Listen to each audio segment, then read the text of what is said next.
Emilio Sanchez Leon writes, "Hey Collider crew, I have a question about Curtis Hanson.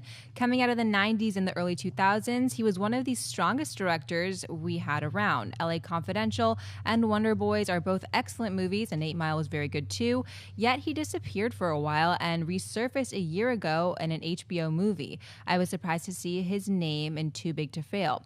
What happened to him? Can some CMU rescue him?" Schnepp, what do you think about Curtis Hanson? No, he did the Payback movie with Mel Gibson. Isn't that right? I don't remember. I don't think so. Maybe. I mean, Or I is know that Brian Helgeland. Am I confusing the two? Well, Brian Helgeland wrote L.A. Confidential, Right. and then he directed A Knight's Tale, and then most recently that Legend movie with Tom Hardy. I'm not Curtis Hanson. I looked at his IMDb. He also did The Hand That Rocks the Cradle. Wow. Yeah.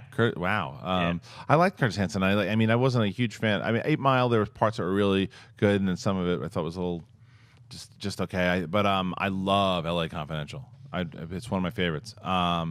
So I'd like to see him do some more stuff. I mean, maybe he's got what's the movie that he did for HBO? Too Big to Fail. It was about the banking crisis and that. Did you see it? Yeah, I liked it. Okay. I enjoyed it. Yeah, I haven't seen it. So I'd like to see him come back and do some more movies. I'm always rooting for him. Yeah, LA Confidential is also one of my favorite movies of all time. Yeah. I thought Wonder Boys was good. I thought 8 Mile was good.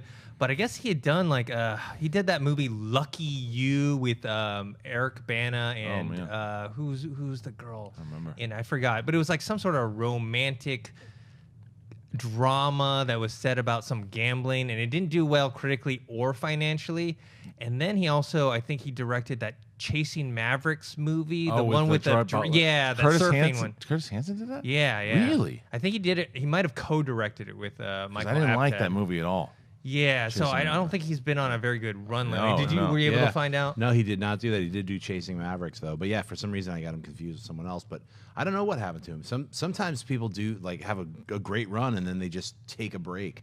And then when they took that break was right when a new regime came in, so it takes a lot longer for them to get projects off the ground. So you could be seeing someone doing 1, 2, 3, 4 movies in a row for 4 years, and then all of a sudden nothing for 8 years because they hit a development snag.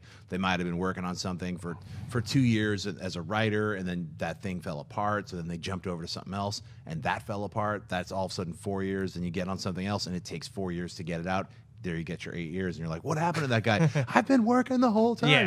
People don't see all the behind-the-scenes It stuff. always happens. You see people drop off the map. It doesn't necessarily mean that they're just on a private island somewhere smoking weed. Right. They're probably busting their ass trying to do something. Trying to get back in it. Yeah. That's how it is. And then he said CMU, which I think we all thought maybe he said meant MCU, because I looked up CMU and the only thing I could find was Carnegie Mellon University. No.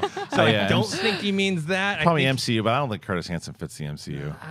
I mean, maybe if something fits with him, because the way Marvel is kind of branching out and doing these different types of movies, talking about Doctor Strange being a different type of movie, Ant-Man being, maybe he could find something that fits with him. Right. But I don't know if that's the answer. Maybe he probably needs to do something beforehand. Yeah.